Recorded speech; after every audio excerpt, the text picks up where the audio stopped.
NYU with Jeremy Hazen, Yuchen Ding, Muted Danny, Kelvin Chan. Then we have UCLA, Amy Wong, Rachel Zung,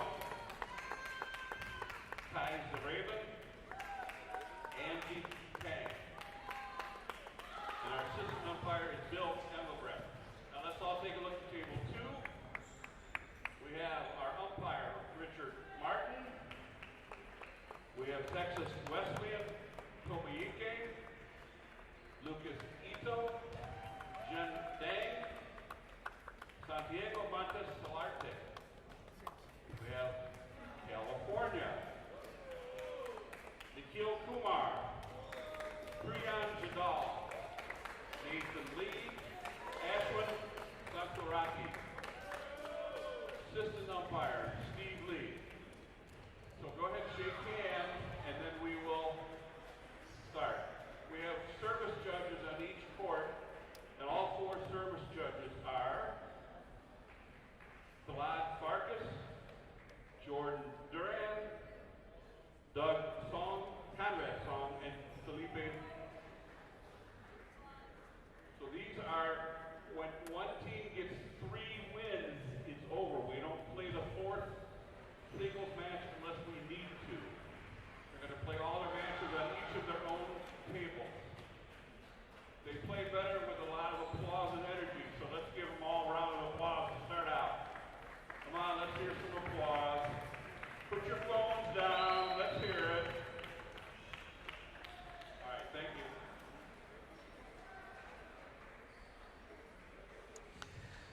All right, here we go, folks. We are back to day 2 action of the 2023 Collegiate National Table Tennis Championships. We are to the Coed semifinal rounds. On table number 2, we have Texas Wesleyan, the number 1 seed, versus UC Berkeley, the number 5 seed. Out on table number 1, it's the UCLA Golden Bears, Bruins versus the NYU defending national champions. So I'm joined here. I have the pleasure of adding to the booth right now is Matt Hetherington. Matt's been out primarily on table number 1. I've been playing a game of table hop. Oh. So we're excited to have him here. We are going to get off like fireworks right away, Matt, with Nikhil Kumar versus Eduardo Tomoike. Basically both rosters wasting no time, putting out their number 1 players right away. Matt, we've seen these players throughout the weekend. If anyone's just tuning in so far, tell them what we're in for here. It's going to be a very interesting match. Neither of these guys have played each other before. Very different styles. So Tomoike's Japanese penhold, traditional, so he only plays off one side of the racket. Very good forehand footwork. And then you have Nikhil, who's US national champion. Very good touch, lots of variation. So this is going to be a very tactical battle, I think. And I think we'll see Nikhil doing a lot of very unorthodox stuff to try and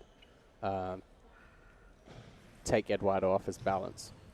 Yeah, we saw Eduardo play last year. This is his 2nd year competing at nationals, and like you mentioned earlier, very, very good footwork.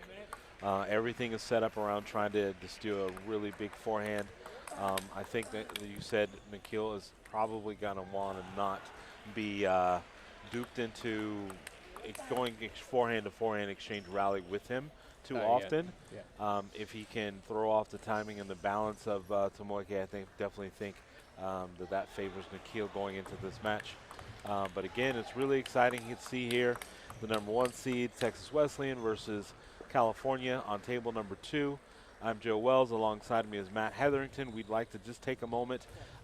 If this is your first time tuning in, we want to thank all of our wonderful sponsors. We'd like to thank the City of Round Rock, the Round Rock Sports Center. We'd like to thank DHS. We'd like to thank Pong Space, Major League Table Tennis, and NCTTA and all of its wonderful volunteers, who without them this weekend would not be possible. As the players get ready to warm up, We'll allow you all to take a quick bathroom break, get some popcorn, get some water, or your favorite There's adult my beverage. popcorn. And we're going to have a great afternoon session here. Day 2 of the 2023 Collegiate National Table Tennis Championships.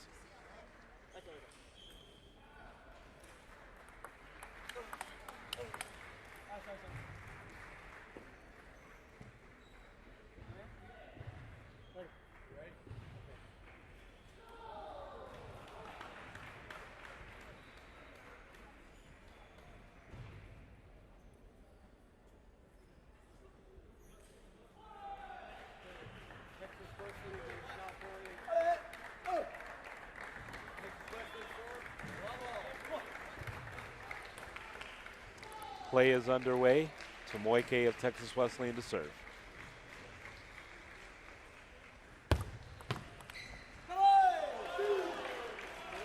Straight away into the tactical plays. Nikhil Kumar.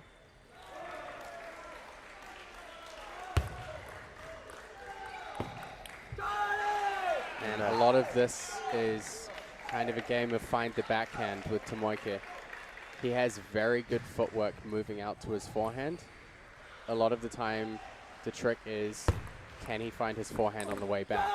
So I think we're going to see Nikhil mixing up some slower, kind of more unorthodox shots into the backhand side, which Tomoike can't really attack with his backhand, and a lot of shots out wide to the forehand.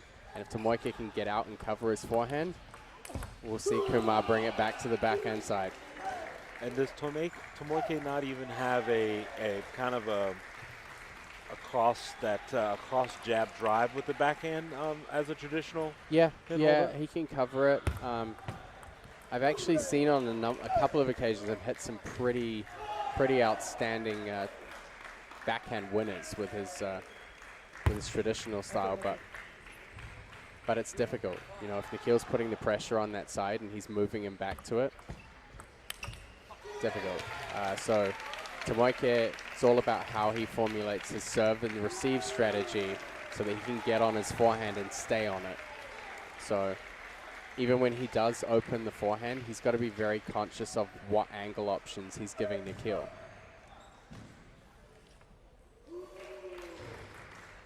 Yeah, and Nikhil off to just a really great start.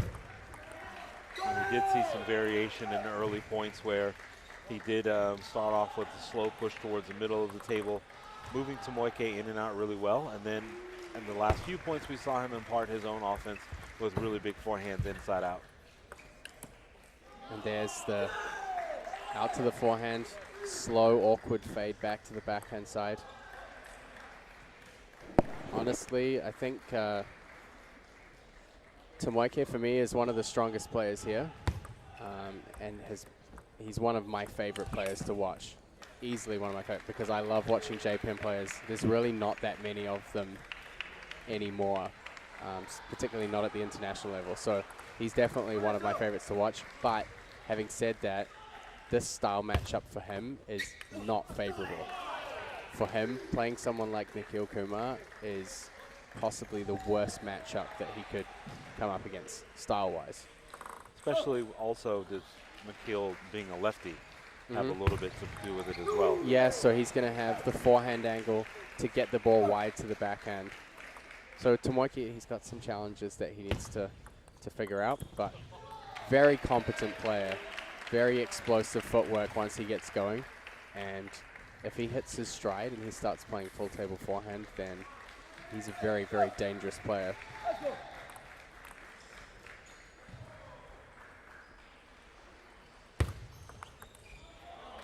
Yeah, and that's a really smart play there by Kumar, stepping in, taking that ball early at its highest points, and attacking Tomoike either right to the body or towards the backhand where it's a struggle for him to step around and hit a forehand. Good step around there from Eduardo.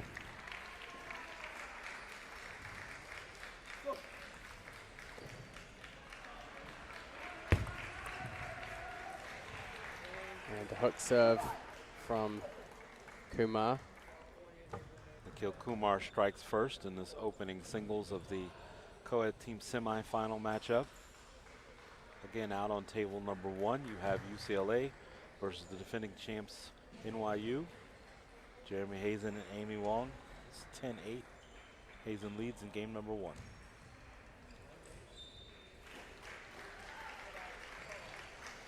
And you've been, Matt, looking at a lot of matches this weekend. We've got the 1 versus the 5 seed, the 2 versus the 3. We'll have to look and see what happened to the 4. Northwestern was defeated by UC Berkeley. Yeah, not too many surprises there. The number 4 seeds, Northwestern, their top player was Jack Wong, and apparently he had a very important exam that couldn't be moved and wasn't able to make it here. So for them, you know, Jack Wong is one of the better active college players in the U.S. So pretty tough to push through the rounds without him leading them. But still did a great job of making it through to the quarterfinal stage. Yeah, it's basically like Spain going into Davis Cup without Rafael Nadal. Yes.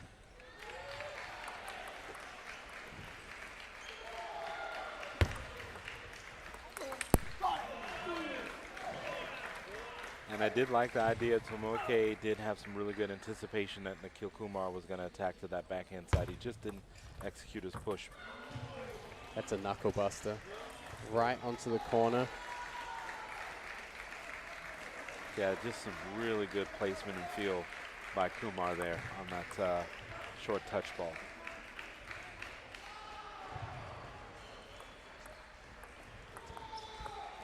One of the biggest challenges in playing against Nikhil is his action is so quick.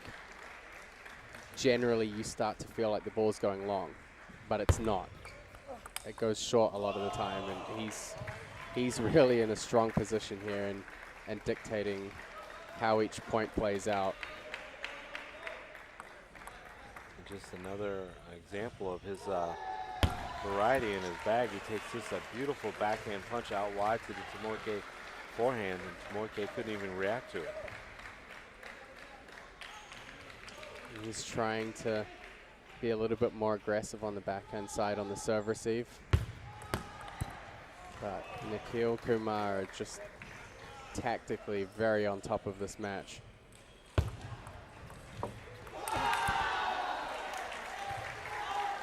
Yeah, and just a full onslaught here in game number 2 as Nikhil Kumar is routing Eduardo Tomoke 8-0 in game number 2 to try to get his team on the board early. I mean, clearly Berkeley knows how strong and how deep this Wesleyan roster is. Every match obviously counts, but it means so much for them that their number 1 gets out on the board. It means a lot to the team and them going into the rest of this match. With your leader coming out and giving you that early W. Kumar. The umpires thought that Nikhil wasn't ready, or that it was a let because he was standing up straight. Just dumped a point into the net, as players tend to do, and they're leading 10-0.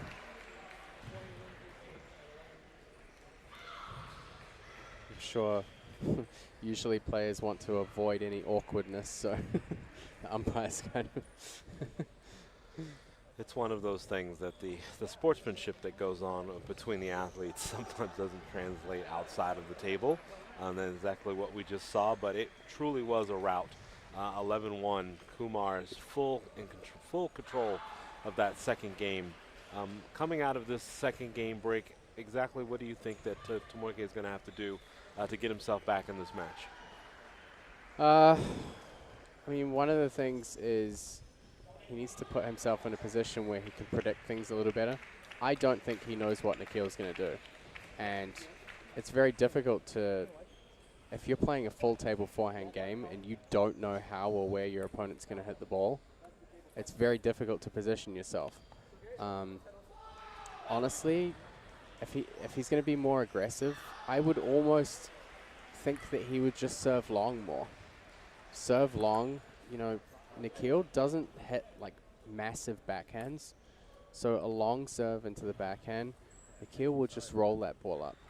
And he almost hits the ball concave. He'll just float the ball up and then wait for it to come back and do something awkward. But that's the best way in for Tomoki. So he's going long, fast to the forehand. He's got some options, but I think he needs to start the pace faster from the get-go. And there we have it. I mean, it was a well-placed forehand into the back end of Tomoki. Tomoki did make the adjustment to try to punch down, but he was just a little too wide, so he wasn't able to make a really solid stroke on that backhand punch.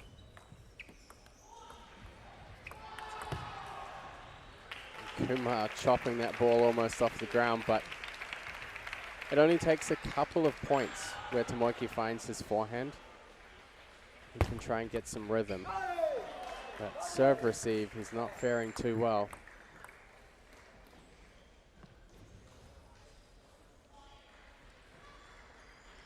Again, going, sometimes the sweat does get out on the table. Last thing you want is the ball to hit a sweat spot. You can see already 3 serves, 3 long serves. He's got to set the pace. In a lot of these situations, Nikhil will try and slow the ball down rather than attacking. The one thing that Tomoki doesn't want to do, even though you can change up the sides of the long serve, is that Nikhil will start anticipating just long and set himself up, particularly on the forehand side, which we have seen his ability to hit some pretty big forehands. Nice little snap there on that backhand attack.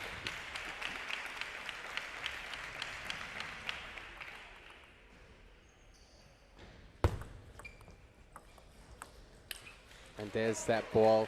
I mean, in a situation like that, you want to see Tomoki step in first and really get a good timing. He could win that point outright.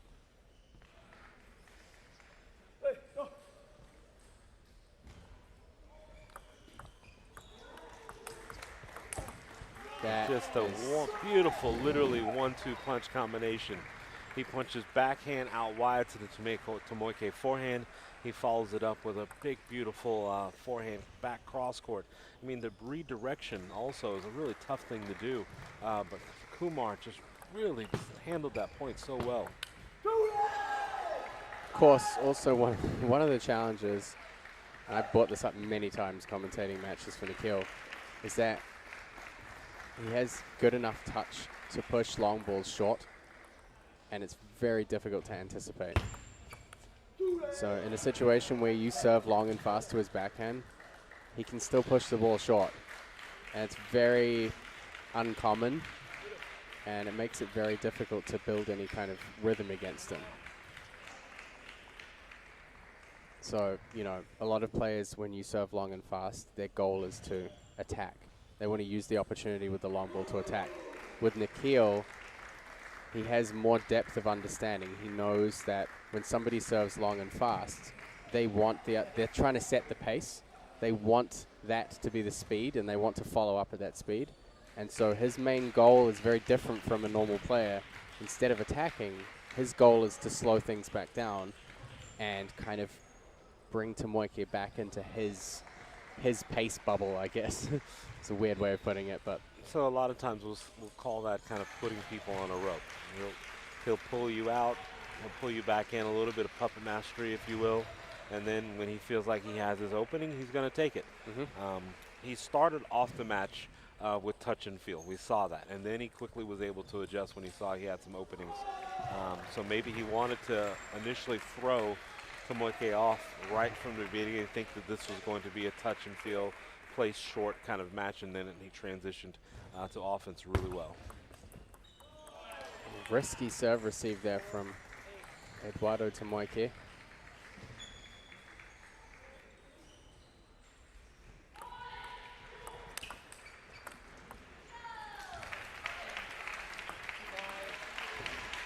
There was some I don't even know how Nikhil got that back towards the end. Great job by Eduardo controlling that.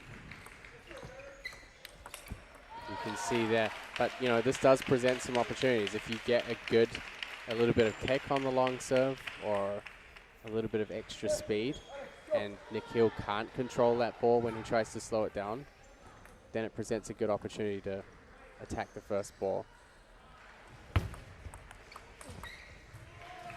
Yeah, I like the idea. It was right in theory for Tomoike to step around and try to do a cross punch with his traditional J-pin backhand, but it just wasn't enough.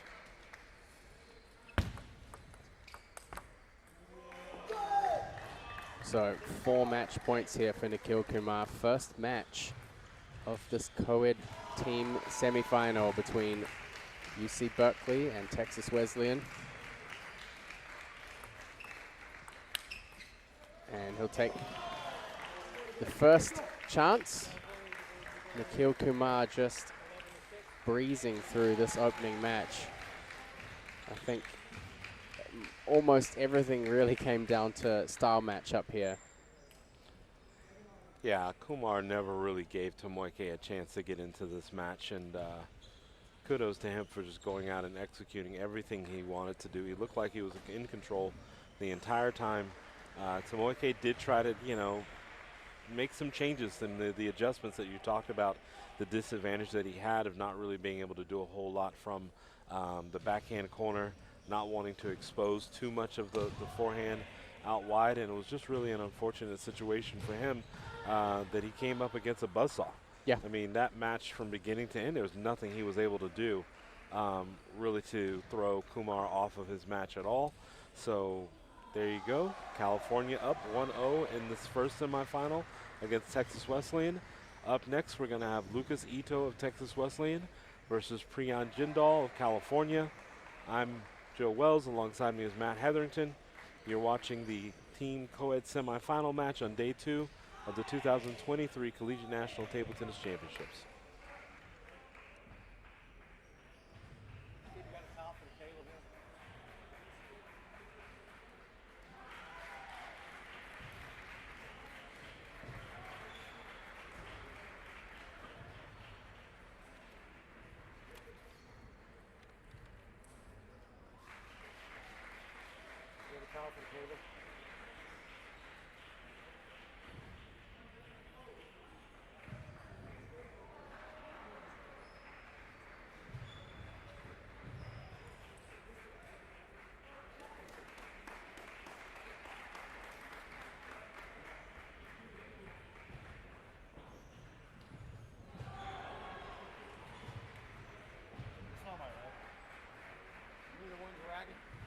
Okay, good. Don't touch it.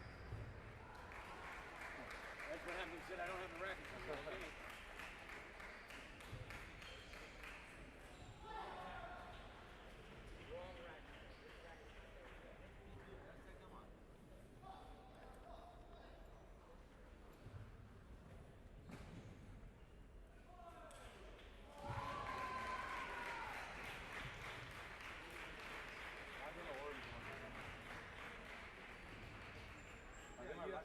Your name? Yeah, Priyan. That's your name? Yeah. But it's not there. What do you mean? The title is not here. No, yeah. I'll pull out from these two back. Here, right? Yeah, you take yours. Oh, you know that. Which is yours, right? I gave my racket like 5 minutes later because I went to the bathroom. I don't know if they did something with it. No, we just gotta wait for the racket. That's not his, he said. That's all I know. Sorry about that.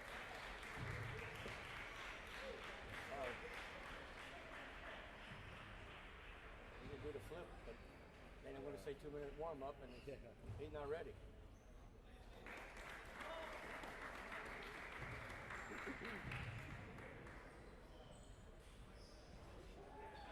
What?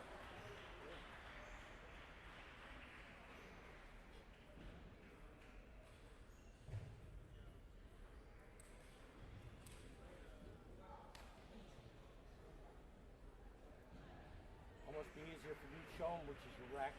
Yeah. You know what I mean? You want to experience another one, you go, no, that's not it either.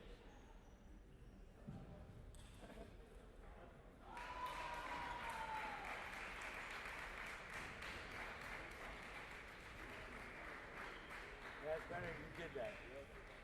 You don't want him to come out and say, no, second's no good either.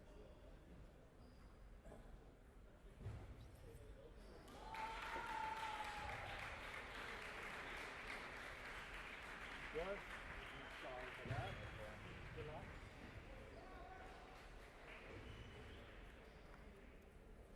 Let me just get the game scored to 0. All right, there we go. All right, look. One side red and one side blue. Who wants the call? Blue, blue. You want blue? It is blue. Okay. He wants to serve. I'll take the serve. You want that side?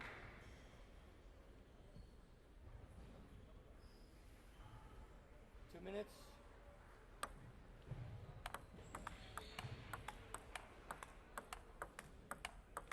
Now, Matt, we welcome back to day 2 of the 2023 Collegiate National Table Tennis Championships. We resume action in the co-ed team semifinal, Texas Wesleyan versus California. Up next is the number 2 singles matchup, Lucas Ito of Texas Wesleyan versus Priyan Jindal of California. Haven't really had an opportunity to see much of these two play this weekend.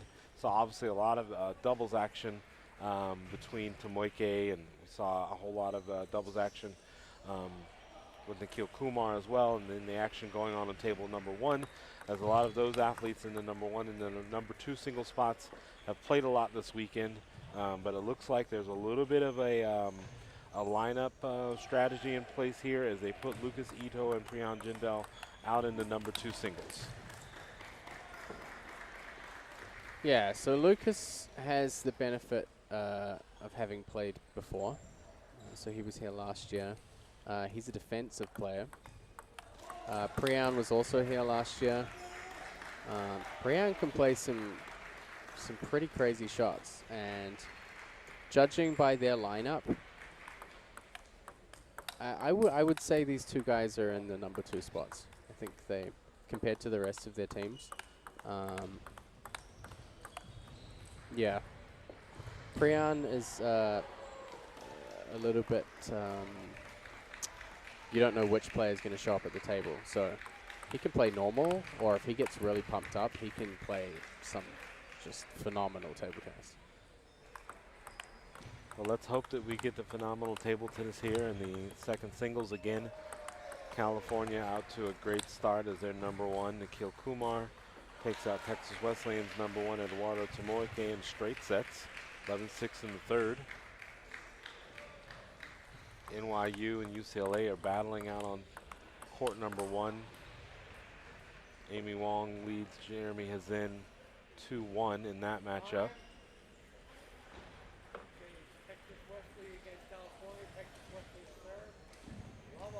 They're called to serve. So Ito is going to start with the serve. See him flip his racket over to the inverted side first. And the serve takes a point straight away.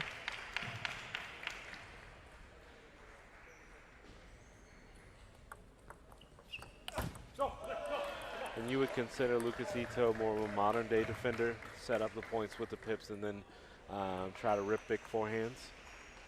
Yeah, but as you saw, he'll take his chances to third ball attack if he feels the serve sets it up well enough.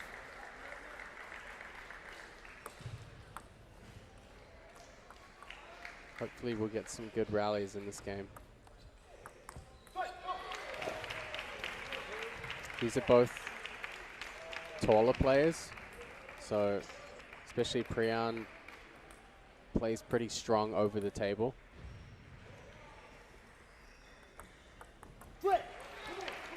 And that mid-distance side unspin serve is Priyan's having a little bit difficult time here early going to judge that.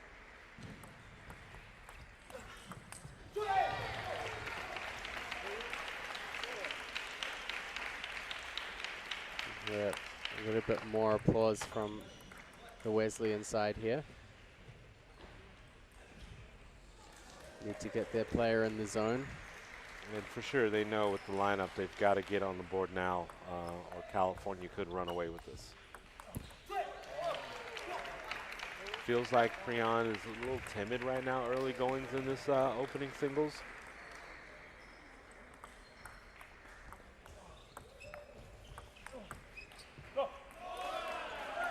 Good play and follow up there. Yeah, he does need to build his confidence up.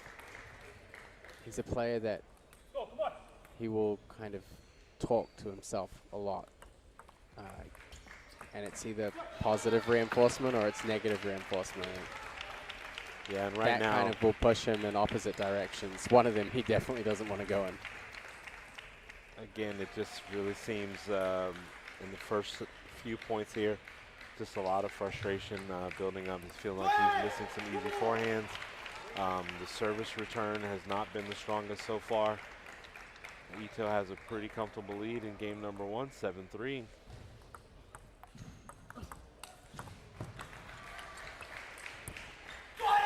Great forehand pickup from Ito on that second ball. Yeah, and people don't realize how hard it is to judge the spin coming off the net.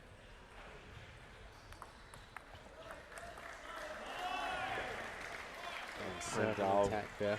Rips a forehand down the line that just catches the edge, but the ball was really bending, Matt.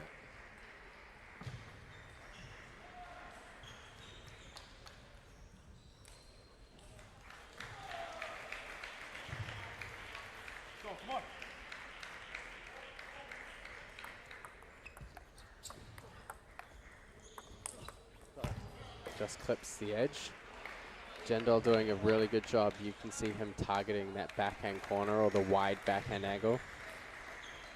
He's thinking if Ito is going to play defense, he's going to push him as wide off the table as he can to start the rally and then try and cross the ball back over.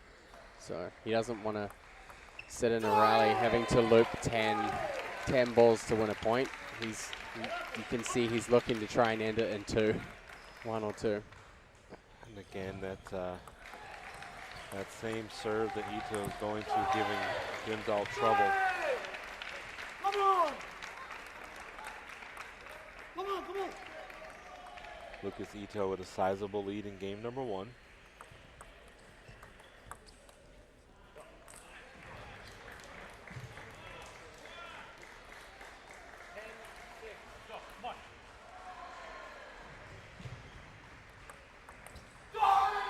And he'll take the first game 11 points to 6.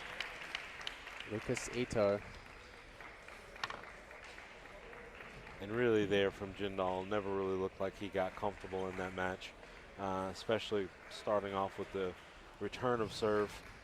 Didn't know how he should open up with the push. Times it felt like he tried to cut it too short and dumped it in the bottom of the net. If he opened it up too much, then the spin would kick off on him, and he would leave a sitter for Lucas Ito. So really impressive start to this match for the player from Texas Wesleyan. Again, it's so critical that he get him on the board right now for Wesleyan. If not, Jindal is able to come back into this match, then Cal could run away with it.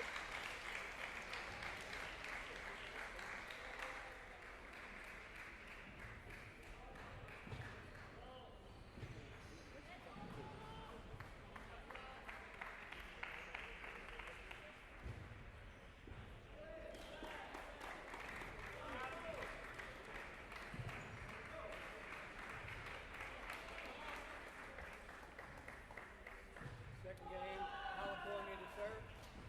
0-0.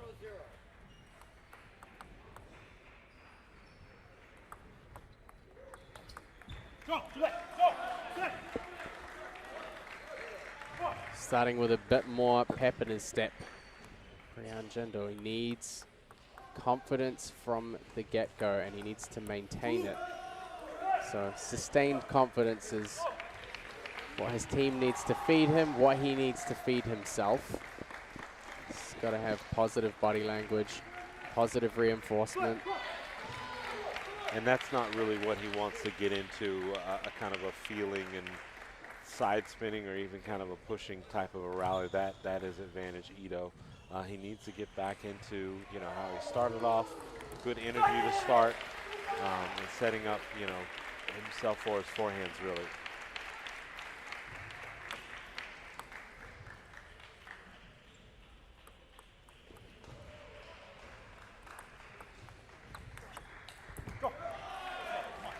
He does do a good job. I mean, when he gets his opening ball in, he's able to find the corners of the table.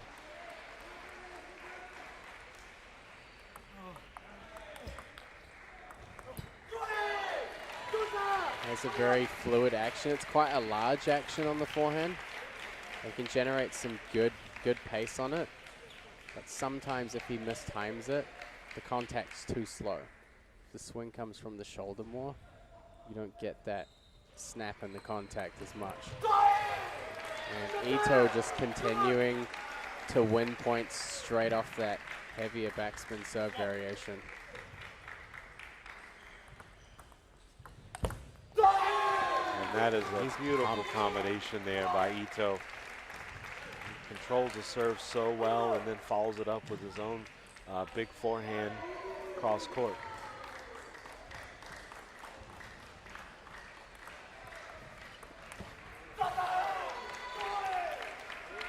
Usually, you know, when you're watching defensive players, they tend to have a more calm demeanor. So seeing Ito this fired up, you get the feeling he's going to try and play more aggressively.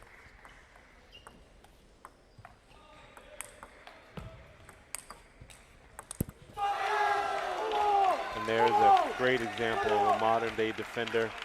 Heavy chops, one after another, waits for the ball to get pulled outside wide, and he literally picked that ball up from his ankles almost. Yeah, big wide angle there from Priyan Jindal. Go, Dule.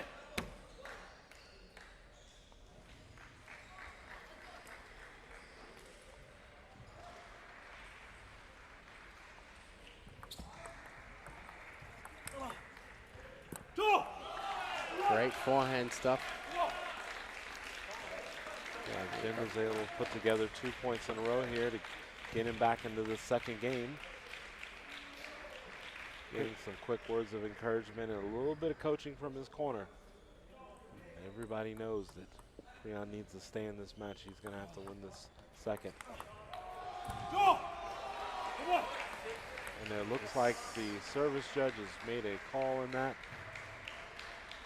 He's been called for hiding. So Matt, follow up with, explain to people what they just saw from service judge. Yeah, so basically the ball has to be visible to the other player from the moment it leaves your hand till the moment of contact. So whether you have your body blocking the ball or whether you have your hand in front of the ball.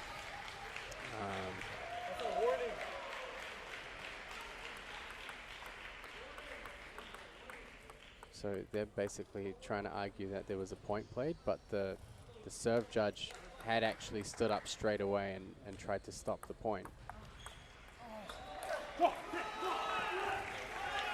This might give Priyan a little ammunition to get fired up. He's done well to tie things up at 7-7 here. And looks like Ito might have saw a little bit of a glare or some sweat possibly on Priyan's paddle, so that's where they slow down and just do a quick wipe off. Getting a lot of free points off that backhand serve. And pushes the ball with the hip side. Much less rotation. Jindal not adjusting to the float ball he had in front of him. And clips the net a little bit, but you can see that how wide he gets the ball, how wide the angle is. It's a very, very long take back. And like you mentioned earlier, it looks like it's heavy shoulder, heavy arm, maybe not as much more core as he would need to generate the power. Because you think with as long of a take back and swing that he has, he would be able to snap through faster, but sometimes that's not the case.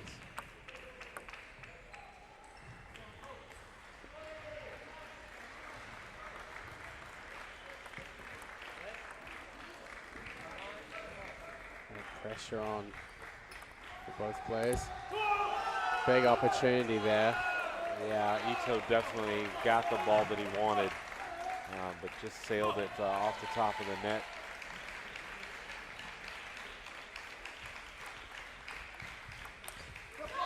You can see a lot of recurring patterns here from him. He's basically stuck mostly to that short backspin serve to the forehand. and then he'll use his pips to push Priyan Jindal back across to the corner. He knows in the majority of cases he's going to try and step around. So he's trying to mix things up and force some errors with Priyan moving from the short forehand all the way to the step around.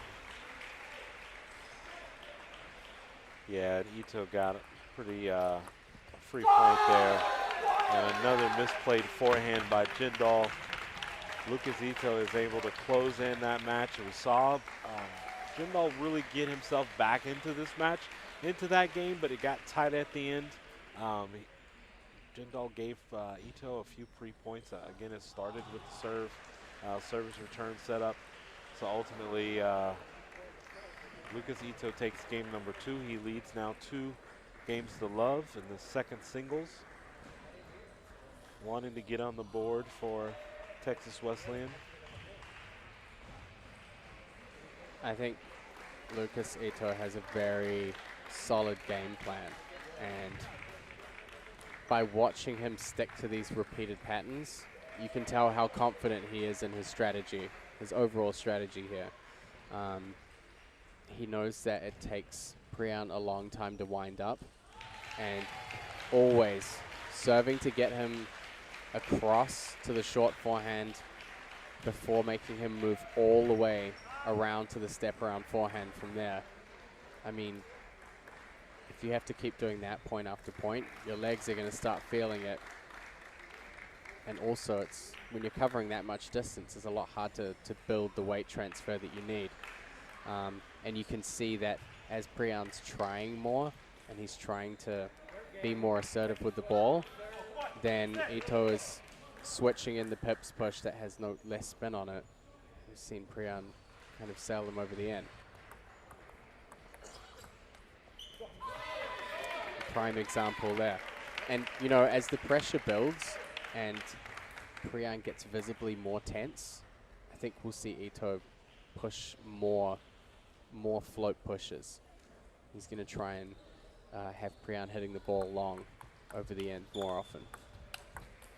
Which ultimately ends up being a pretty safe game for Ito, knowing that Jindal is just kind of behind the 8 ball a bit. Going to have to do a whole lot more to get back into this match.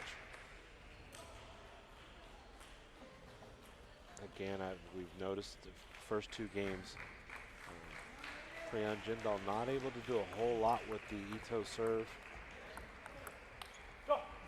Brilliant inside-out angle there. And he's going to keep targeting that angle. He just needs to make sure that he gets that first ball placement in, and it will open up a lot more opportunities for him in this match. And just as soon as Jindal made the adjustment of opening up the paddle head, Lucas Ito recognizes that, positions himself to step in, takes a big forehand down the line. He leads 3-0 in games 3-1 in game number 3.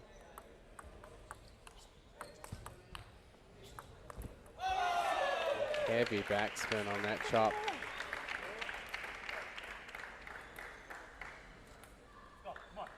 Again, just seems like Jindal didn't get enough racket head speed to overcome so much backspin. And it's going to be a timeout from the UC Berkeley player. Rightfully so. Game number 3 really starting to look like it's getting out of hand. Jindal is going back to some of those same emotions and expressions we saw in the first game, where he just really seems puzzled.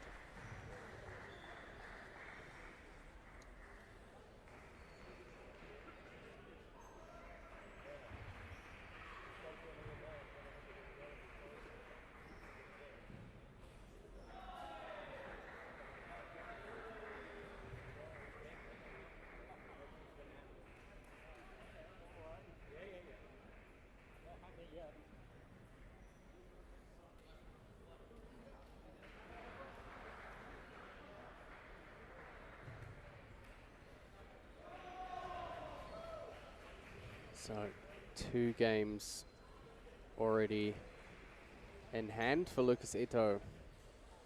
5-1 lead here in the third. He's mixed things up a lot as well. I've seen him go through phases of being the aggressor in points.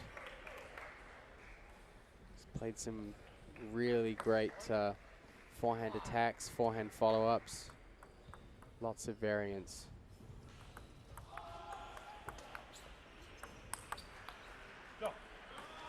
And Jindal successfully pushing Lucas Ito further back from the table.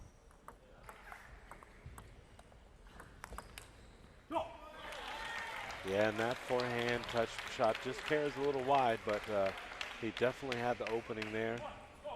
Glad to see Jindal still fighting, hanging into this third game. He's only down 3-5, but he's gonna have to do something with the return of serve. He cannot just float this this serve that's been giving him trouble all game.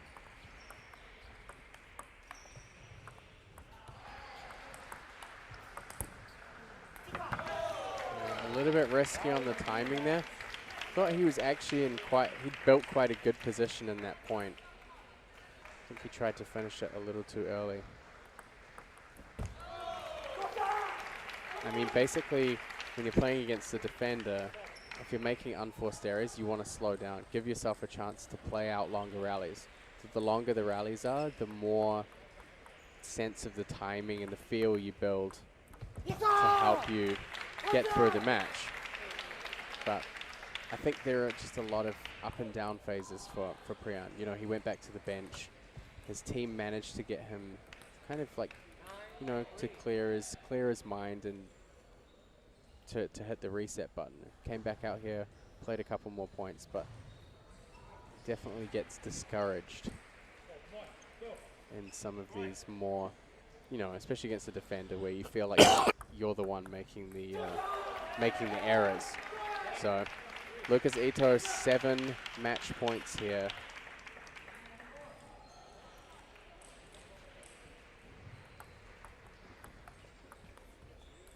And he'll take the first one. Lucas Ito drawing this team tie up at 1-1 between Texas Wesleyan and UC Berkeley in the Coed team semifinal. Yeah, and you just really hate to see Priyan Jindal go out like that. He's had such a good tournament, obviously.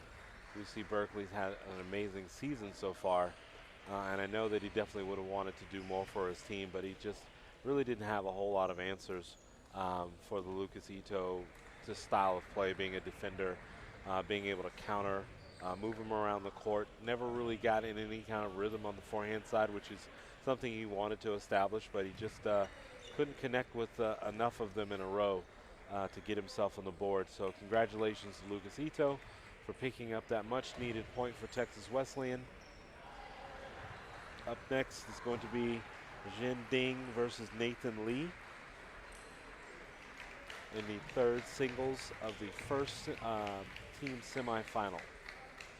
Again, if you're just tuning in with us, you're watching day 2 of the 2023 Collegiate National Table Tennis Championships. I'm Joe Wells, and alongside me is Matt Hetherington. We'll be back shortly.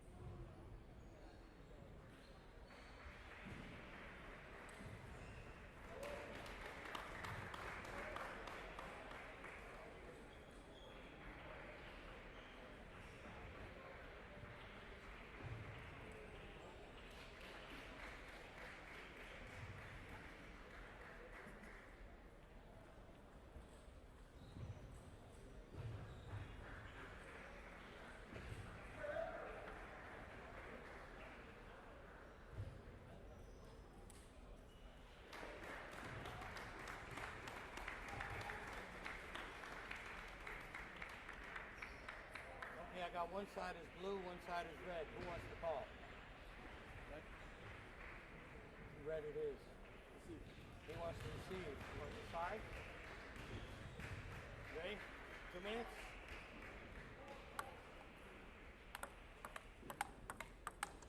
And Matt, they're getting right to it in this third singles. Jin Ding of Texas Wesleyan versus Nathan Lee of California. Matt, we saw Jin Ding have a strong performance yesterday. Women's doubles, Texas Wesleyan able to make it to the finals. Tell us a little bit about what we expect to see from Jinding this afternoon. Well, you know, her and her Texas Wesleyan women's teammate and doubles partner, Jiaqi Lin, they've been very strong on the women's and co-ed side of college table tennis last year and this year. They're very formidable players, very technically refined, so they have very good foundation of skills. And she has medium pips on the backhand, so slightly awkward to play against. And you can see right there, and I feel like this is going to be a big factor in here because people don't have a good understanding of how to play against medium pips. It's in that awkward middle ground between short and long. Against short, yeah, you might have problem with the occasional dead ball, but medium just has such a strange trajectory and a strange kind of dead spin, and you really have to spin through it. You can't, and you can see Nathan already just in the warm-up, you can't really just play normal counter backhands. So when the heat's on and when the pressure's on in a match, when you have a ball that comes at you like that, you can't play like normal pace and get into the rhythm of a normal topspin rally, because anytime the ball goes to her backhand, it'll come back quite strange. Yeah, and you're absolutely right. We can even go deeper down the rabbit hole as to the sponge mill thickness, whether or not there's very little sponge or if there's thicker sponge. Obviously, Nathan Lee, if that sponge is a little thicker, he should be able to backhand drive a little bit easier. But then again, if there's less sponge, that medium pips is going to react a little bit more like long, and it's going to completely mess with his head. I like the analogy of usually you would say going down the rabbit hole, but because we're talking about pips, you decided to say rat hole. So, yeah, Nathan Lee, he's going to have to set the ball up, and if he's playing into that medium pip side, he's going to have to be aggressive. He's going to have to try and find wide angles outside the backhand, maybe catch her in the middle of the table more.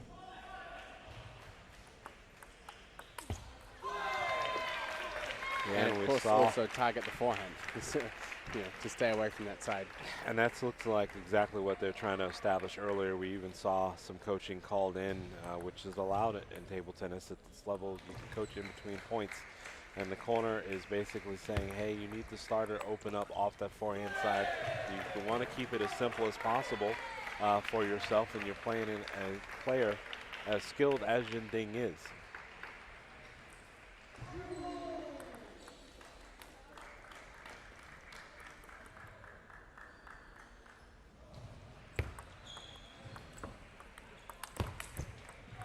She plays some great, very compact forehand counters. You know, generally speaking, she doesn't take too much risk. So you don't see her making a lot of variations. So her game style is quite linear, but very strong at executing. So, you know, short pushes, long pushes, first openings, you're not going to see unforced errors, really, hardly at all. So she has a very good kind of stable game in that 60 to 70% range. Yeah, and that's just a great reaction there by Nathan Lee to jam up Jinding. She did take, again, like you said, it's just a very compact forehand, but she's going to be super consistent. Might not always overpower you with it, which is why Nathan was able to counter block that ball. So you can see him winding up, playing a little bit more power, but he's going after that forehand side. So he's trying to find, you know, typically Pips players will try and anchor a little bit more on the backhand side. So they have a little bit more worry about covering that side. He's taking her away from that comfort zone. And I think we will see, tactics-wise, that he will target the forehand side much more, maybe 70% of the time.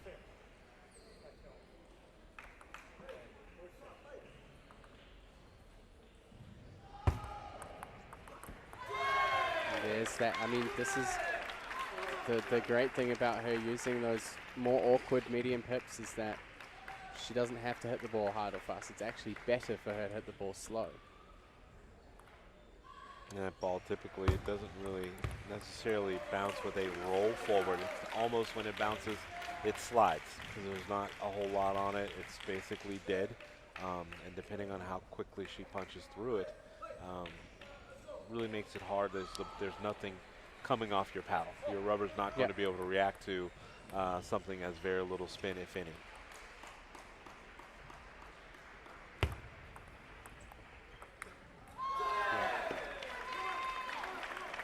Basic techniques executed well.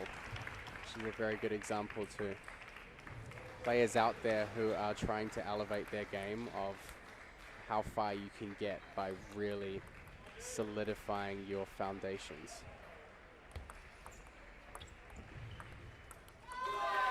And you could see she set up from the serve quite well. I think she was expecting it a little higher. Opted to come back in for a forehand push instead of attacking.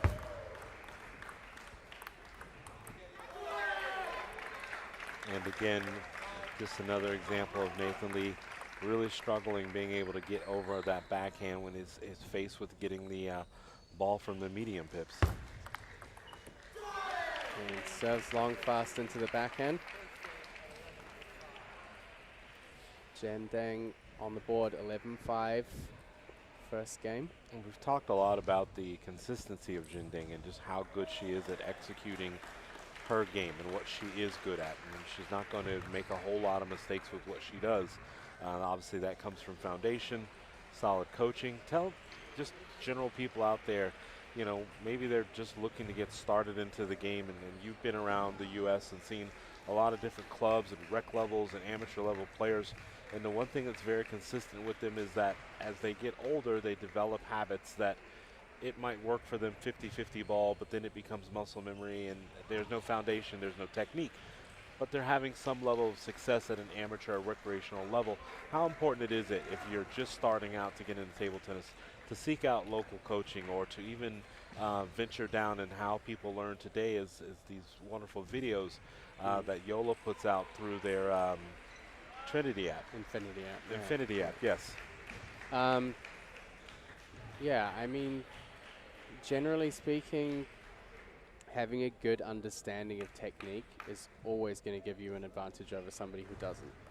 And you know, you don't have to necessarily have a perfect technique. You don't have to have an orthodox technique.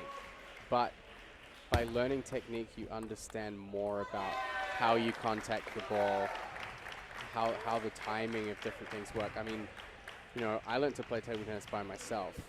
I didn't really have a coach for the majority of my entire career from a very young age. And so it was a lot of trial and error for me, but the more I learn about technique, even though I don't have the strongest technical game, and it's not like, you know, I'm not like a Chinese player, I don't have like a perfect forehand or a perfect backhand. The more I learn about technique, the more I understood about the game. So I think everyone should, no matter what their age or the stage of their game, they should invest some time into learning more about techniques, and, you know, whether it's learning about angle adjustments or, you know, little tips like tightening your thumb and finger on your contact to generate more spin. Those kind of things can make a really big difference to people who are just trying to beat, you know, other players their level, or trying to win office tournaments, or, you know, down at their local club. Yeah, and that one right there, that little quick gem that Matt dropped on you all about tightening your index finger and your thumb to generate more spin, that one's for free, but the next time he gives you any tips, you're going to have to pay for it. So visit him. Can I put my Cash App on the stream, or Venmo? Visit him at matthetheringtontabletennis.com or mhtabletennis.com. Is that correct? Yeah. A lot of I haven't updated that for a while, but a lot of great information over there. And again, as always, we appreciate Matt being here with us at the College Table Tennis Championships. He really could be anywhere doing a number of great things, but he elects to spend his time with us over a few days, and we appreciate that. Back to the action here. Very early timeout call from UC Berkeley from Nathan Lee. So Dang winning the first 3 points of the game, and they know that they need to tie things off here pretty early. They don't want him dragging behind. Fantastic angle work. He's looking a little bit more comfortable in his attacking strokes, but she's going to use that power against him if he puts the ball in the wrong place. And see, even the slower, slightly higher ball with the medium pips and that weird kind of float ball forces an error. But there's also a lot of pressure of him, because you see him trying to force to the forehand, when really that ball should have been finished cross court, but he wants to target the forehand.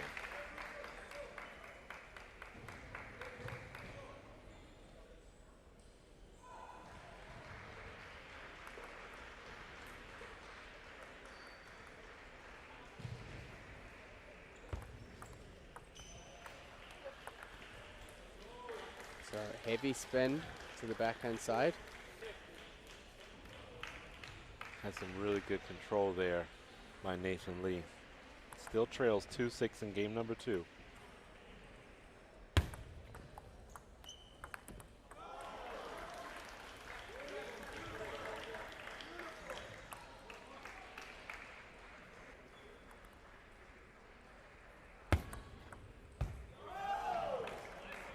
And really good length on that serve. Just dropped very slightly over the back edge. It's a difficult ball to judge, even more difficult to attack.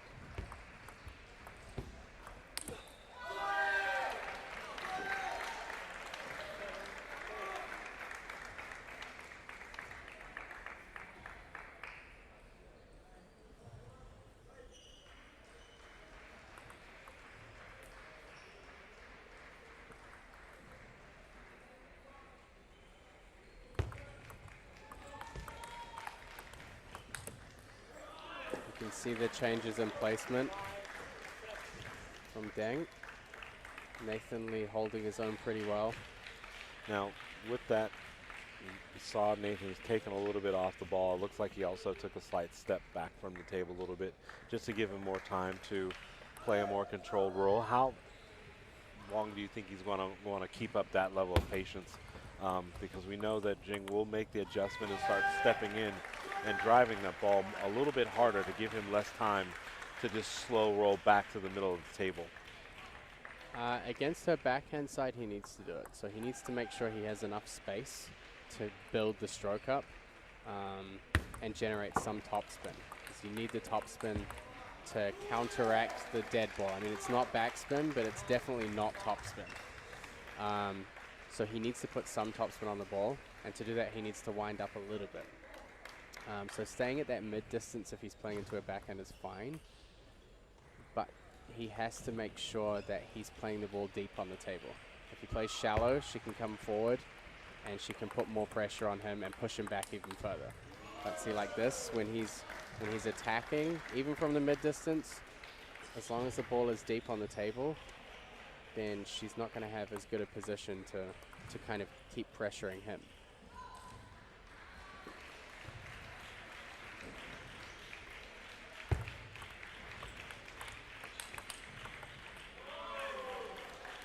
Yeah, and a great reaction block forehand there from Nathan Lee. He just didn't move. He solidified himself into the center of the table, anticipated the forehand out wide, and he was able to redirect with his own forehand back cross court. And he's also played a little bit heavier and managed to force some opening errors. Kept this second game reasonably tight scoreline. Just escapes there with a net ball. Don't want to give any away of points at this stage in the game.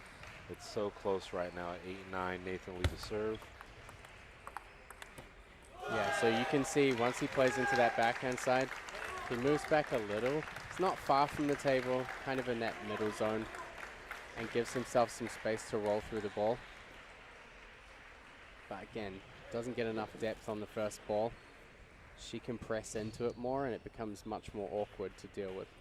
So she has 2 game points here to take a 2-0 lead. And she'll take the first one.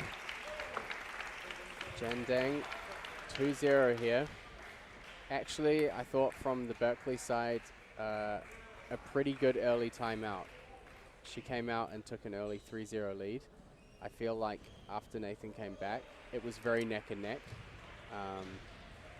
The balance of control in the match shifted back and forth, but he was definitely much more in it after that timeout. So great decision by the Berkeley guys to use their timeout early on to make sure that he was on the right track. And I think he had a good chance there in that second game to potentially walk away with it, but Jan Deng from Texas Wesleyan is just holding steady, very steady game. Still not too many errors.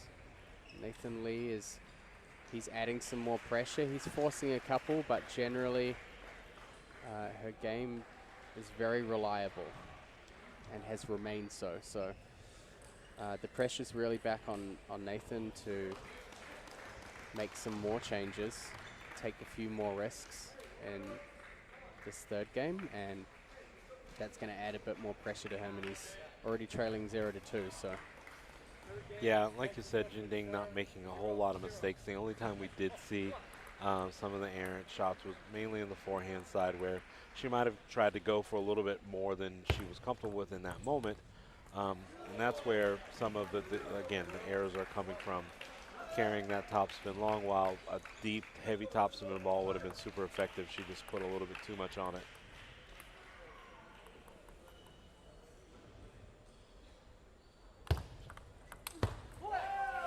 Much more aggressive play from her.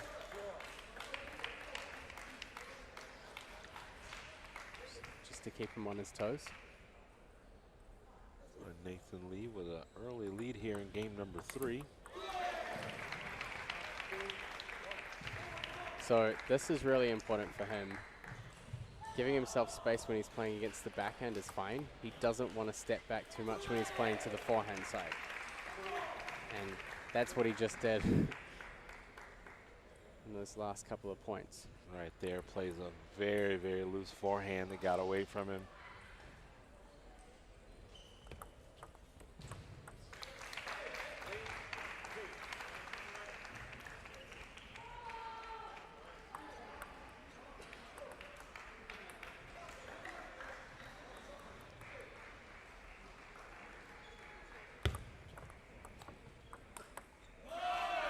That's a great backhand loop there from Nathan Lee. Yeah, one of the very few backhand loops that we've seen cross court, but much needed, and we hope that he's able to build upon that later into this game. Takes a little bit of the pressure off having to hit so many forehands if he can open up with the backhand cross court.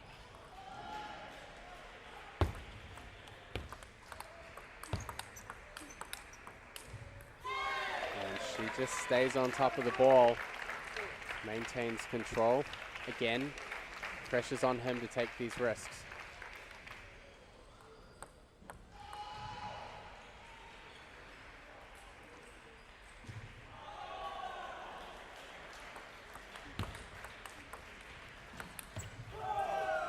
And you can see him starting to play a little bit more to her elbow, and he's caught her there in the last couple of points.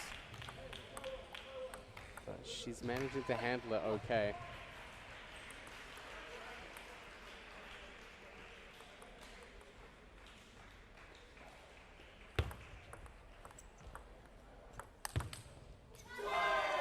Yep, and that's the first forehand that Jinding has connected with in this game. She missed a bunch of forehands early in the third game.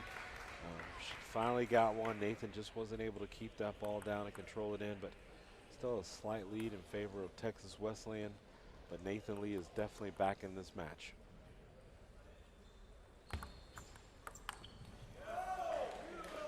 She is having a little trouble with the forehand. think Lee definitely senses that, sees an opportunity there.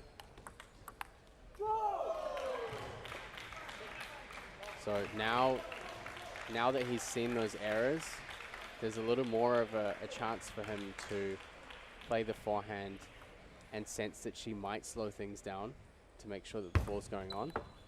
And then he can play back across to her backhand with some more pressure, like he did in the last point. But the flip side of that is that she decides not to loop and she pushes heavy instead. So she still has some options here to deal with that change. And on the outside courts, Rachel Sung of UCLA has a 4-1 lead in the fourth game.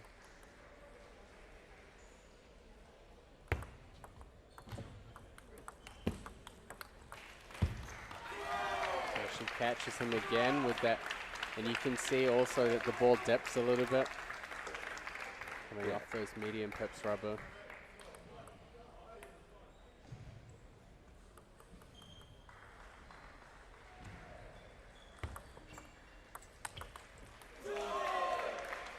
A nice wide angle on that ball. 8-6 lead.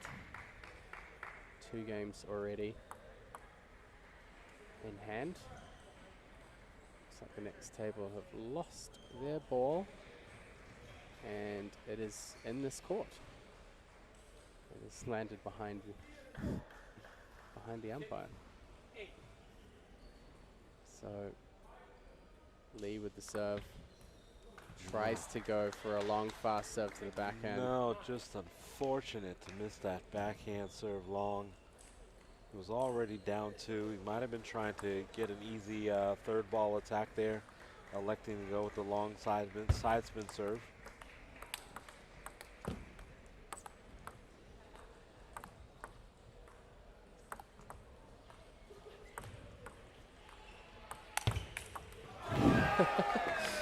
A multitude of attempts to try and snake the ball there. He didn't really get too much movement on it. And there was a whole lot of movement, it just wasn't on the ball. She just took it straight off the bounce and then took all of the action off the ball. So 4 match points. And she kindly gives one back to Nathan Lee. He still trails by 3 in the third game. Jing Ding of Texas Wesleyan has match point.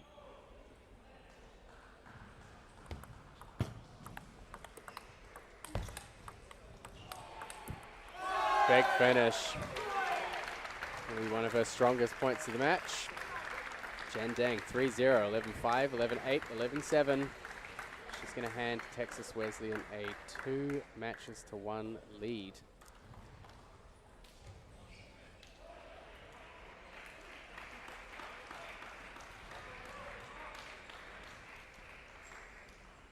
So going into this 4th singles match, all 3 matches so far have been 3-0. So we're going to find out how that trends into match number 4. Yeah, it should be really interesting here. Santiago Montes Solarte is a veteran for the Texas Wesleyan program, and Ashwin Sankararatri of California. Saw him in the doubles with Nikhil yesterday. Played some really nice shots, so interested to see how this singles match goes.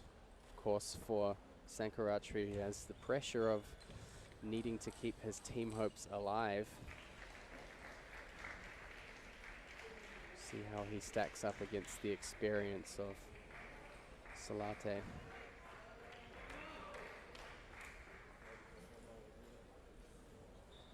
Okay, I got one side is blue, one side is red. Who wants the ball?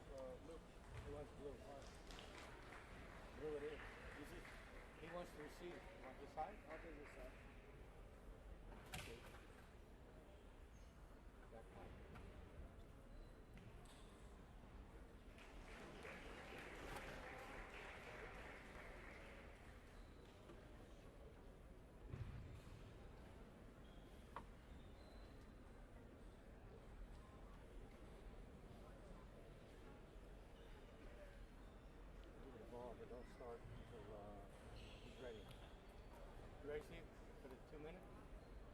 2 minutes, ready? Are you ready for 2 minutes warm up? Yeah. Okay.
So Sankaratri is going to kick things off.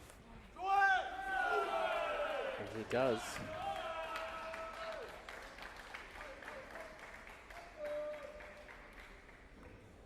Straight off the serve.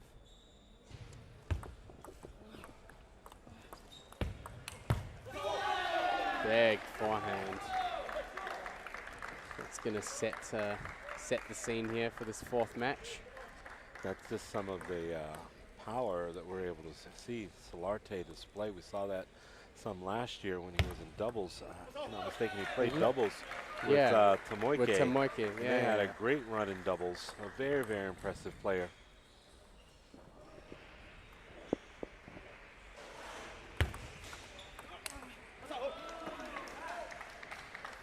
Looks like the serve judge has tried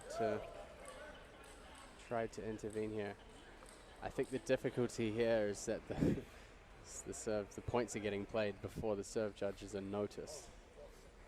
Yeah, the points are played, the points are ended before he's able to even to get anyone's attention. He waves his hand up, but the side umpires are not recognizing him throw his hand up.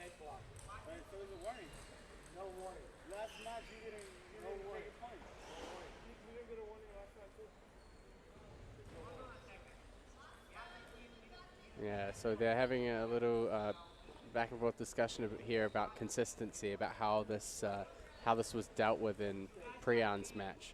So in Priyan's match, obviously they didn't give him the point because the point had, even though the point had been played, the service judge had called stop in the beginning. So the point wasn't counted.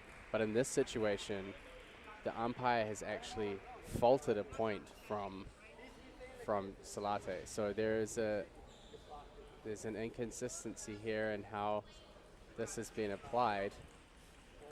My head, what's my head? What's wrong with my head? Point, right? Point, 2-2.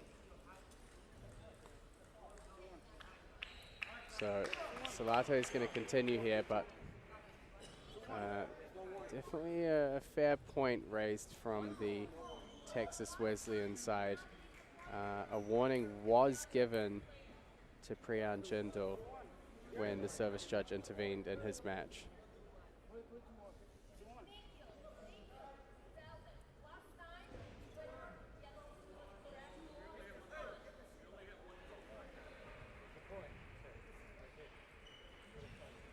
And I think that someone's going to have to step in and get control of this, because right now we have multiple people at different parts of this court talking. There's people talking in the bleachers. There's officials from NCTTA talking. There's one coach in Cal talking. There's a coach at Texas Wesleyan talking. There's one umpire talking. And now there is an assistant And coach. actually, it's Ashwin Sankaratri who has flipped the point back over, but the umpires turned it back to 2-2.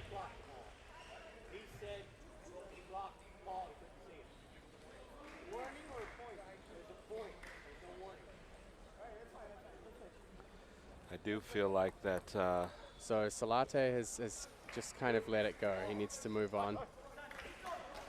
It's very early in the match, and I understand that they want to make sure that they set the tone, that they're not going to allow inconsistencies, because what could happen is let's say this was the 5th game, and it's 10-9 in the 5th, and there's that call, right? So they want to make sure that they establish some consistency. I think from an official standpoint, they need to take back control of this match quickly and not allow people to come out of the bleachers or even some of the NCTTA officials to step in. This should probably be something that comes from the head referee and not so much the tournament director. So at this point, someone's going to have to just kind of like settle this game back down. It is very early, so we can get back to table tennis. And you could see Sankaratri was the first person to try and do that by flipping the score back over. So great sportsmanship from him. But both players wanting to move on from this and get into this match. I mean, this is a big match. This is it's 2-1 currently for Wesleyan, and Sankaratri just wants to get in the zone and get some momentum built. Beautiful forehand from him.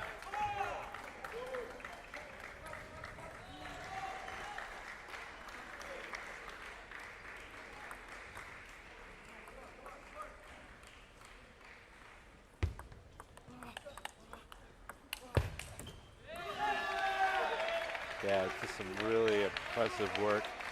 Backhand to backhand exchange until it gets to big forehand counters.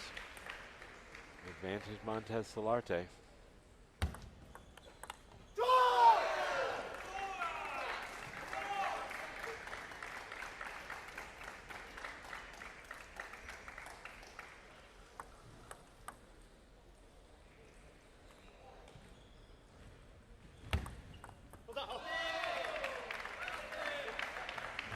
Just a really tough ball to judge there.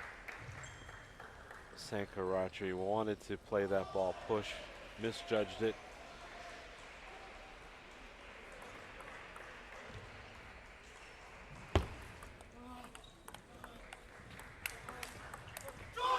Great counter there. Yeah, it was an absolute beauty of a counter there. Solarte definitely getting the opportunity that he wants. He wants to step around and take big forehand cuts into the Sankaratri backhand. Huge forehand.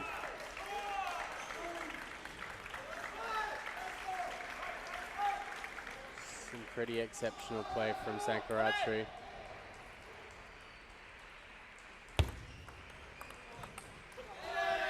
And I think that, sorry, go ahead.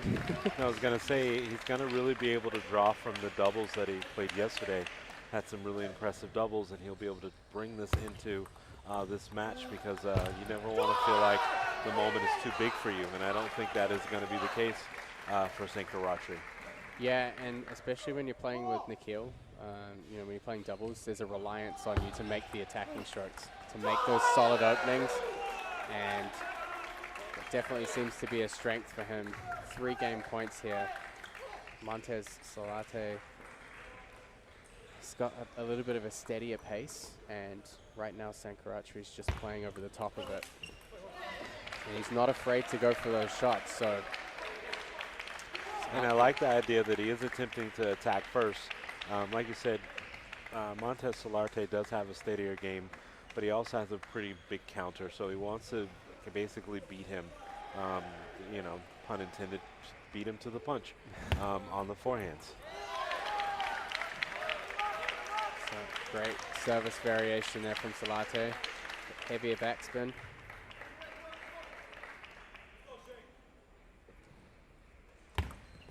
And he goes for the same again. 2 great serves. That's experience for you right there. And it was a lot of pressure from the young player, Sankaratri, to really want to keep that push tight. We saw him miss it earlier in this game. But again, follows it right back up with a big forehand to have the advantage in game number 1. And the connect he gets between the backhand and the big forehand attack is very seamless. And Salate, third heavy backspin serve in a row. Shot to the backhand of Sankaratri. This worked for him all 3 times. Be interesting to see if he tries it again on his next serve sequence.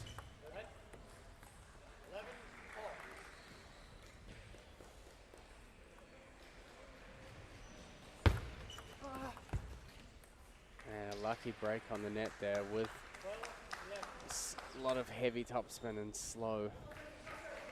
Difficult to control off the net ball. So we'll see whether he sticks to what works or whether he changes. This time Sankaratri is on top of things. It's a beautiful punch down the line with so much action that the ball is actually moving away from Montez Solarte.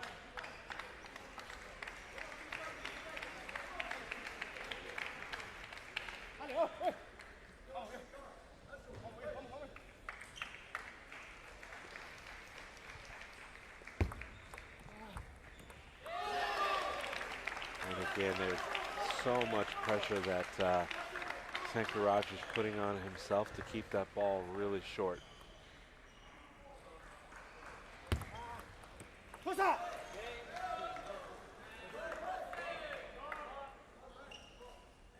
And again, we're coming back to this issue of the service judge not being seen or heard. He's stepped up and put his hand up, so he's doing it in this right time. The problem is that no one's able to acknowledge what's happening.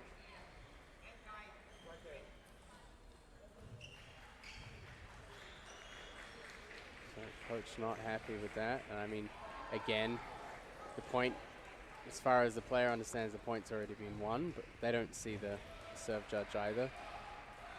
So there's a little bit of a disconnect between the service judges and the table umpires. And of course that's expected. The table umpires are watching the table, they're watching the match. So yeah, it's just unfortunate that we're having to deal with this, I think, in just a really, really good match. I mean, it's tied up 13-all. We're only in the first game. These athletes are playing some amazing points. And I hate that this, ultimately, I don't want to say it could decide the outcome of it, but I hate for this to interfere with what's going on the table.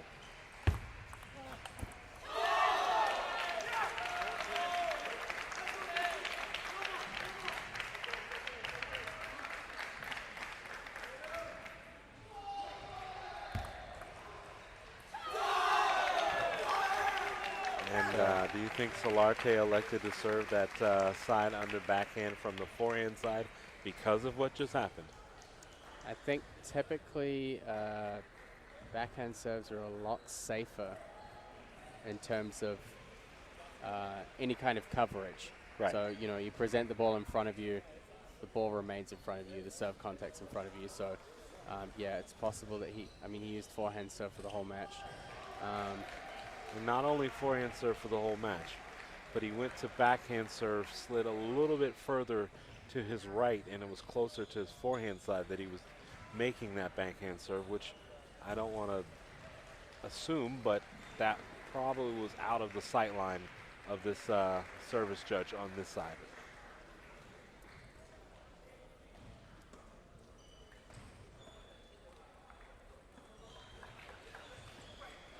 So Solarte showing his experience really in being able to handle these situations fairly well, mentally at least.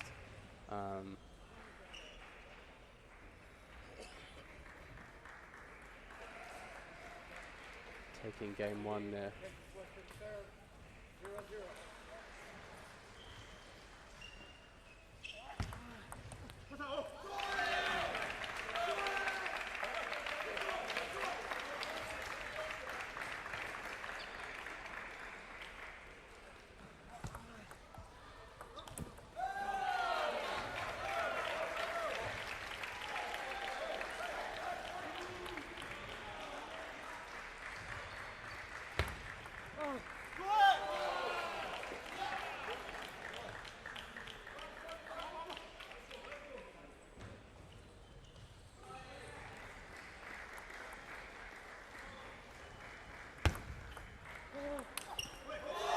pickup there from Salate.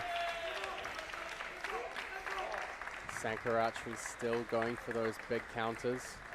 Not afraid to take those risks.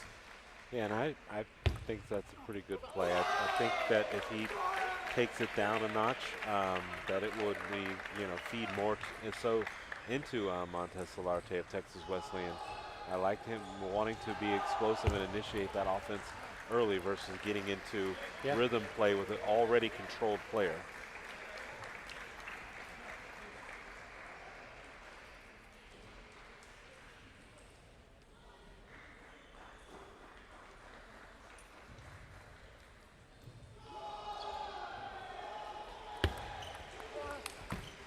Again, picks up the half-line ball. Kind of gave him another chance at that. It's the same sequence we just saw in the last point. And this time really pins him in the backhand corner. Just great placement from Montez Solarte.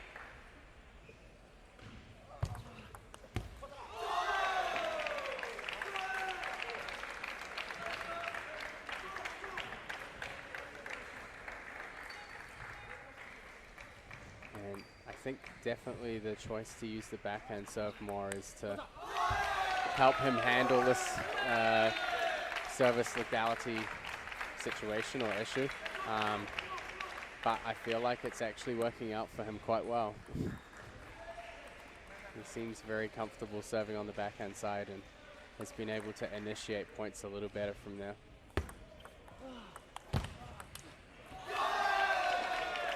And again, not doing more than he has to. Control the ball really well. Kicked off on the backhand side. Sankarachi was not able to step around and take his forehand. And he calls a timeout here in game number 2 as he trails 7-4. Yeah, he's been getting some good angles into that backhand corner and really locking Sankarachi up.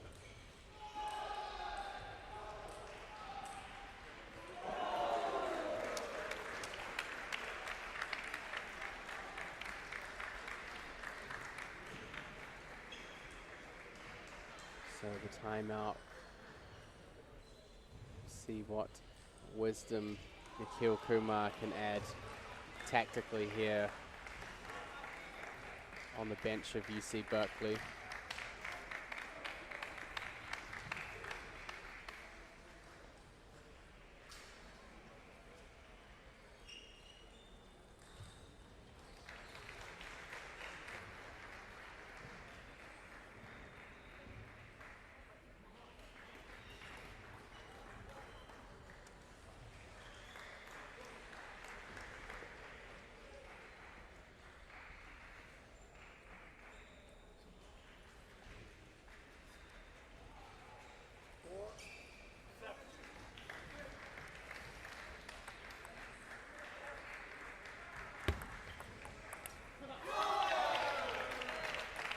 Salate keeping it simple, a little bit of a fade, nothing too complicated.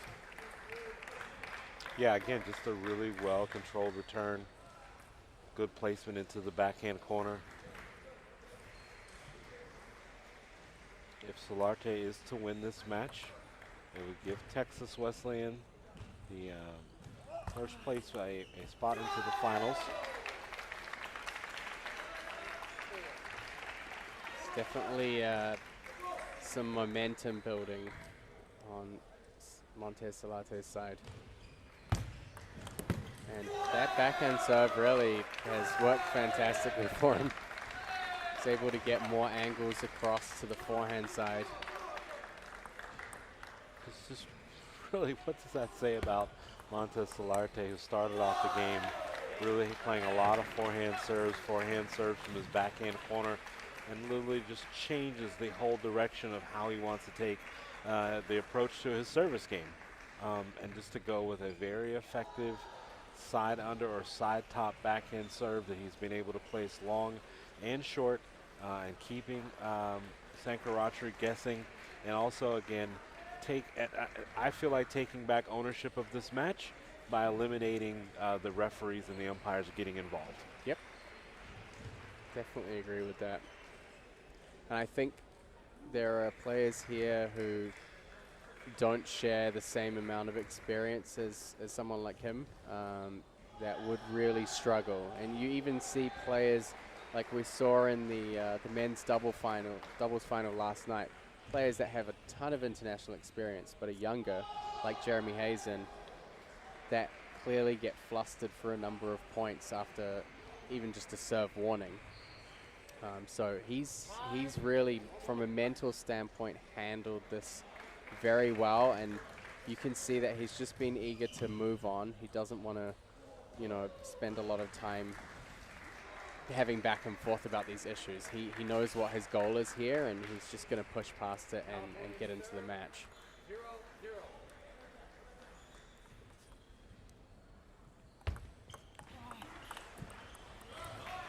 So Sankarachri starts off by getting that ball deep to the backhand side of Salate. Same again. Yeah, and he's definitely, trying to establish some backhand-to-backhand play until he can get the opening on the forehand side. So at least he's not rushing right now in this third game.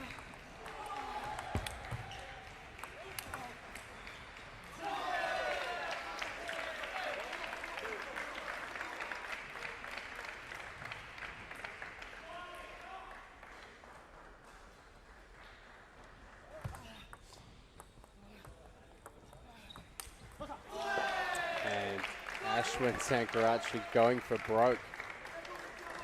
Actually looked pretty good. Very small margin he missed by.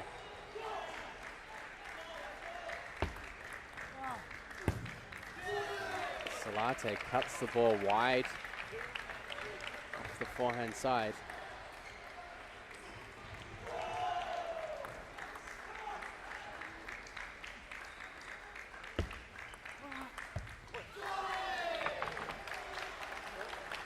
A little bit of frustration visible here from Ashwin Sankarachri. He's under a lot of pressure in this match. He's played some great shots, particularly in the first half of the first game. But Salate's adapted. He's playing a lot more tight, more close to the net, cutting wider angles instead of going for those softer openings and giving Sankarachri chances to counterattack. He's just playing it close to the net. There, Sankarachri gets on the board, still trails 3-5 in the third game. And he gets away with a long serve there.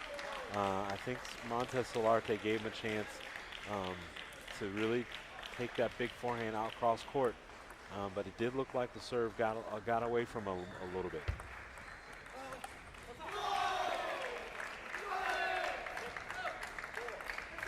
Still seeing those opportunities, taking the chances, maybe not landing them quite as much now as in the beginning, but still making the right decisions and taking the shots.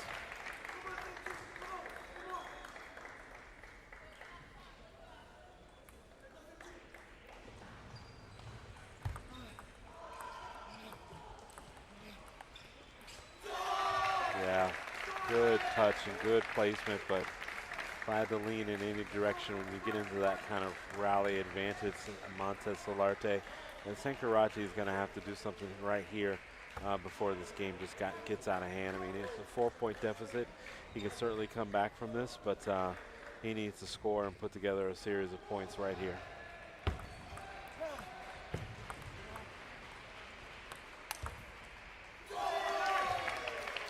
Very tactful play. Moves to within 2 points here of sealing it for the team. And that's going to help him get halfway there. Sankarachri missing his serve. 6 team match points for Texas Wesleyan. And just a risky return. Fortunately, Sankarachri just pretty much gave up there at the end. Well played match by Montez Solarte. Way just again, we can't mention enough how he was able to bounce back from that first game where he was dealing with the adversity of the service fault calls. He had multiples in game number 1. The coaches and the umpires and referees tried to assert themselves a little bit into that, not intentionally, but it could have gotten away from him. But again, great job by Montez Solarte. And that punches Texas Wesleyan's ticket into the Coed finals, where they will await the winner of UCLA and NYU.